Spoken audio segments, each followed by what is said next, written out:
I think I was inspired by, I guess, the music that was around in the late 80s, early 90s, and like most of the underground producers of house, techno, and that type of music there, going into jungle and stuff later. That was the sort of stuff that got me into wanting to do our own beats. Like. But Larry, somebody must have skank him, man, because I man tell you I hear them tune there. Could be a long list to give out, man. I mean, just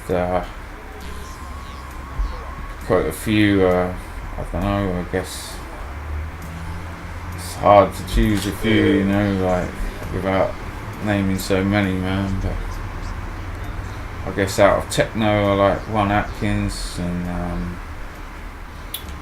I like Mad Mike, and then in house, I like a lot of New York house, Kenny Dope, and some stuff like that. New Groove Records from the 90s and stuff. Then going into all the British stuff, Shut Up and Dance, starting in the ways of the breakbeat and going into jungle people. Start to name off a long list there, but you know, the kind of thing. It's too exclusive to me, you understand? Horsepower was originally a sound system where we used to play private parties. We used to get you know, booked for our own little private events, little warehouse events and stuff. I guess the music production thing came in about sort of late 90s, 97, 98, where we started to do writing stuff for the Horsepower name, like as a music collective. But originally it was just DJs, and we were doing our own little sound system like that.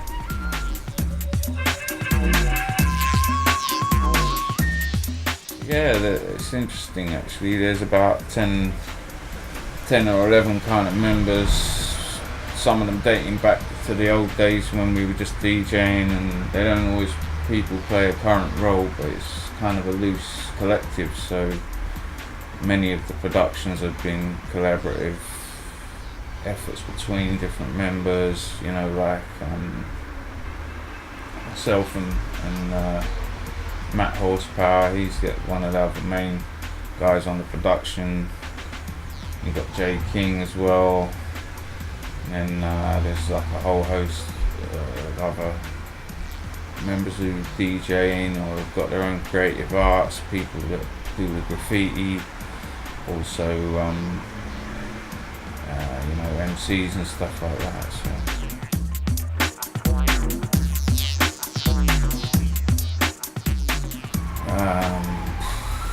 Well, I guess it has to be the first one that we done under the name Horsepower, on the first tempo ever released, which was the When You Hold Me dub version. It's probably been the most re-requested over the years, and first thing we did, where we kind of took the concept and we've done tracks previously to that, more on a sort of garage tip, but we tried to change it up there. It was myself, Matt Horsepower, Lev, known as Lev Jr. also, and then the guy Nassis, who's another original member. We got together with that over in Acton. We had a studio over there, West London, and I can remember putting it together. All the stuff was done analog with samplers, and we actually hired in equipment as well for the day that we were recording up there.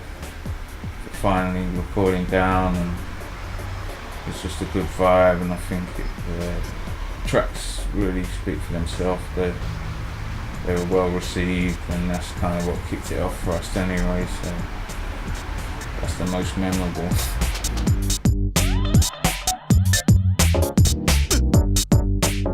there's an album that's coming now, the 4th album, Tempo release.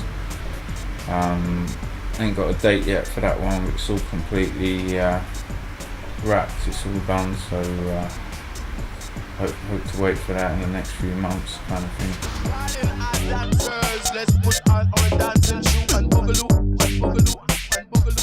Yeah, there's a future Dub.A.V.E.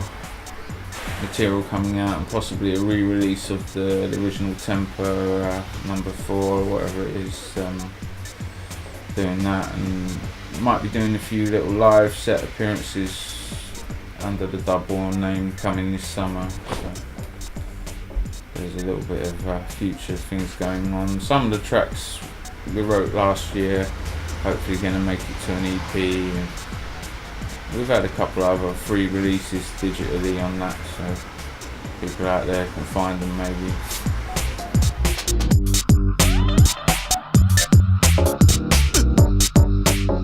Well, I guess it's kind of an honour, you know. It's I don't take, you know, try and be modest about these things, you know. I don't take a lot of extra credit that I don't think I deserve, but yeah, we was part of it originally, the whole vibe of it, and when it started, so I guess take positive inspiration from it, see that you can do something that other people are going to check for, and it's going to build into a whole global market of stuff that we still have a relation with, and so it's pretty good.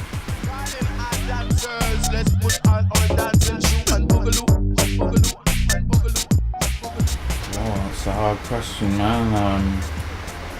Dubstep sort of goes its way, you know, it has changes, seems to be still going along with the garage now, as you know, there's always going to be little pockets of fans for garage and stuff, you know. I think in Bristol and that, we've got quite a good scene for people that like garage or that kind of sound. Always places playing garage, but I don't know what's next for the music, man. I wish I did. Like dubstep will change into something else, another fashion will come, and you know, we're always trying to push boundaries here and there, so we might come across something else next time, you know.